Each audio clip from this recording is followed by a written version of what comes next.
in the last 12 months. The crude oil that goes into your fuel, plastics, and chemical products, that has gone up by 79%. The natural gas that's used for electricity in your home, that's up 60%. The copper that's used for your plumbing and electronics, that's up 87%. The iron that's used to make steel, the most used metal in the world, that's up 128%. Wheat, soybeans, cotton, sugar, and corn, wheat is at 31%, soybeans 84%, cotton 44%, sugar 55%, and corn at a staggering 104%. And used cars shot up by 9% in April 2021 alone, with lumber taking the crown at a price hike of 266% in the last year. And of course, we've been witnessing the rise in real estate stocks and the rise and recent crash of crypto for a long time now. 40% of US dollars were printed in the year 2020. And there's been a lot of talks on whether or not all this new money is going to cause inflation. And I ultimately think we're going to see a real shock in terms of how high consumer prices are going to rise. So you think that's how it's going to end up with all this money printing? It's eventually going to hit consumer prices? Well, it always does. I mean, that's like the final resting place for inflation is in the end product, which is in consumer goods. Well, now we're finally starting to feel it. Yeah, I mean, I think the number 1, 2, and 3 concerns in the market are inflation, inflation, and inflation. At this shop, expenses are piling up. Some supplies have doubled in price, others have quadrupled. The rising cost of lumber has added an average of $36,000 to the price of a new home. Coca-Cola announced that they would be raising their prices because everything they use to make their products is going up in price. And other huge consumer companies like P&G, General Mills, Kimberly-Clark, who makes a bunch of toilet paper and personal care products, have all announced similar price hikes. Basically, welcome to hyperinflation. Look at every commodity price, right? Copper, lumber, make your list. Look at what's going on in energy even before the Colonial Pipeline issue. Look at housing prices. Look at Bitcoin, right? Everything is inflating. The question is this inflation here to stay, or are we witnessing the beginnings of something much worse?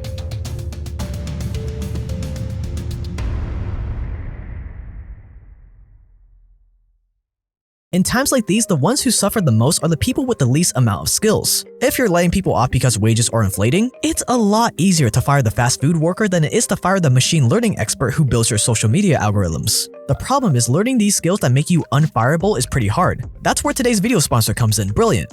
Research has shown that problem solving is way more effective than watching lectures, and that's what Brilliant does best. It replaces lectures with hands-on interactive lessons on everything from probability, linear algebra, to computer science and neural networks. It's a better and funner way to learn all these vital skills for today's digital economy. And Brilliant actually works too. Take Jacob for example. Thanks to Brilliant's well-structured math courses, he was able to feel a lot more confident going into technical job interviews. Or this guy who never took advanced math in school and said that as a self-taught app developer, this is an invaluable tool. Join over 9 million people learning on Brilliant right now by pausing the video and going to brilliant.org/JakeTran to sign up for free and get 20% off with the link below. That's brilliant.com/JakeTran with the link below.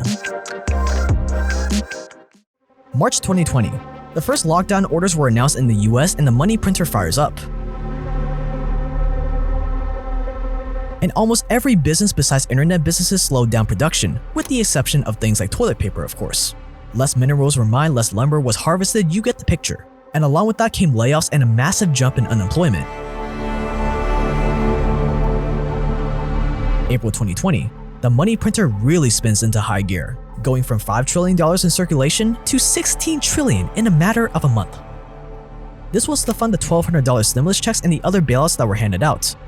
On top of stimulus checks from the federal government, individual states also offered extended unemployment benefits on top of that throughout the entire year of 2020 and leading into the start of 2021. Other countries offer similar support. The government hoped that all this money printing would stimulate the economy, i.e. get people to spend money again to keep the machine rolling. But instead of spending this newly printed money right away, Americans stashed it away or threw it into things like stocks or crypto, leading to a record savings rate. Which brings us to today. The world economy is opening back up. We're on the demand side of the equation. You have a bunch of people that have been cooped up for over a year begging to go back to their normal lives with their normal spending, who haven't been producing as many goods because they're sitting at home, and they have all this newly printed money to spend.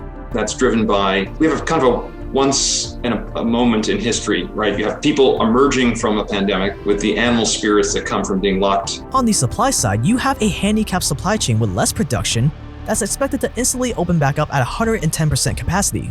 More dollars than ever before, chasing less goods than ever before. Or in other words, We've made the perfect storm for inflation, where all you can do is bid up prices. What the government is doing with all this money printing is they're artificially stimulating demand. People now have a lot more money to go out and buy stuff, but people aren't going into the economy and producing the stuff. So we have all this money, this huge money supply, but there's not goods for people to use to buy. So all you can do is bid up prices. The government, on the one hand, is incentivizing people not to produce products. And on the other hand, they're now printing up money to give to those people who used to be engaged in productive employment, but who are now sitting at home in order to receive the money that the Fed just printed. The people in power, the Federal Reserve, the World Bank, all unanimously agree that this inflation thing is just temporary. The fancy term they're using is that it's transitory, that there's shortages in the supply chain and that we just need to iron out the kinks and everything will be back to normal. Once that happens, inflation won't be so crazy. Which is true, but it's not the whole picture. See, since the only thing that gives the dollars in our pocket value is the fact that we believe that it has value, we believe that if I work for my paycheck today, I can use that money to buy food and a sports car tomorrow. Because we believe that, we keep working, we keep the economy going. But the moment that trust is broken, the moment that faith is broken, everything falls apart. So organizations like the Federal Reserve have an incentive to keep the peace, to keep people from panicking that inflation is gonna get out of control. Okay, people, move along. There's nothing to see here. Remember, these are the same people that told you not to worry about the 2008 financial crisis. These are the same people that said we're here to stabilize the economy, when in reality, the dollar has lost 96% of its value, probably more than that by now, since they started their job of stabilizing the economy in 1913. So in reality, this inflation thing might not be so temporary or transitory.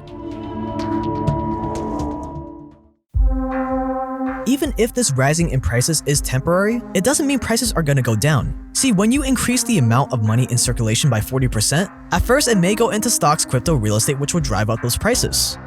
But eventually, that new money will flow back into everyday consumer goods that you and I buy, jacking up prices. Because we don't buy stocks or crypto just to have stocks or crypto. We buy it in hopes of the value going up so that we can sell and use that money to buy actual goods we consume later on, like gas, food, and everything else that's going up in prices right now. So when you look at it from this angle, is it really that surprising that almost all the commodities we mentioned at the beginning of the video all went up in price by at least 40%, around the exact same period that 40% of US dollars were printed? On top of that, when you give someone a raise because prices are increasing and they need more money to live, or because they're getting unemployment benefits that make them not want to work, it's kinda hard to cut people's wages back in the future. Wages are sticky. First of all, it's hard to roll back wages once you roll them up. I mean, they go from 15 to 12. Those very generous extended unemployment benefits are highly inflationary. So you have fewer goods and services to buy, but more consumers trying to buy them with more money, and so that pushes prices way up. And if wages stay at these higher prices, companies will have to make their money back somewhere, which will be from raising their prices. So once the supply chain does iron out the kinks to get back to capacity, unless we somehow unprint 40% of the US dollars out there, the really inflated commodities like lumber will probably calm down in price, but these higher prices are probably here to stay. Now, whether or not inflation will continue to get even worse is a little harder to answer, but I think a lot of it depends on how much faith you have that the government will slow down the money printer, which they have slowed down a little, but they're still printing way faster than they ever were pre-COVID. I mean, what do you expect? The genie has been let out of the bottle.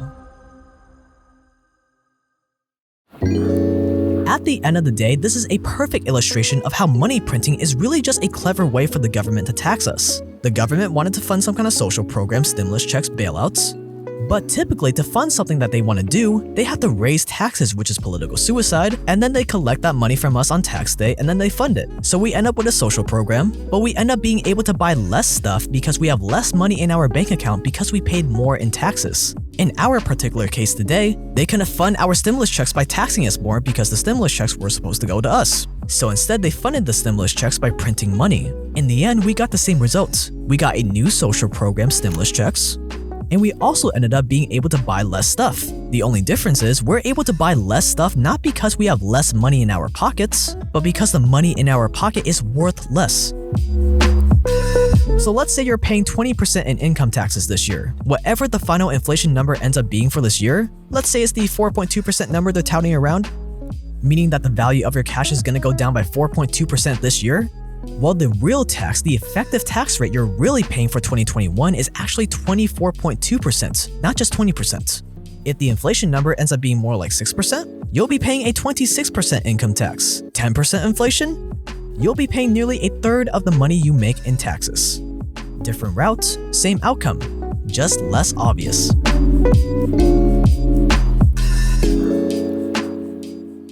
I hope you guys enjoyed this video today. If you are new here and you want more business video essays just like this one, we make them every single week for free for your viewing pleasure. So make sure you hit that subscribe button and turn on the notification bell too. And that's gonna wrap it up. We're gonna keep this one short. So thank you so much for watching. You've been awesome. I've been Jake. Stay dangerous out there, and I will see you guys in the next one.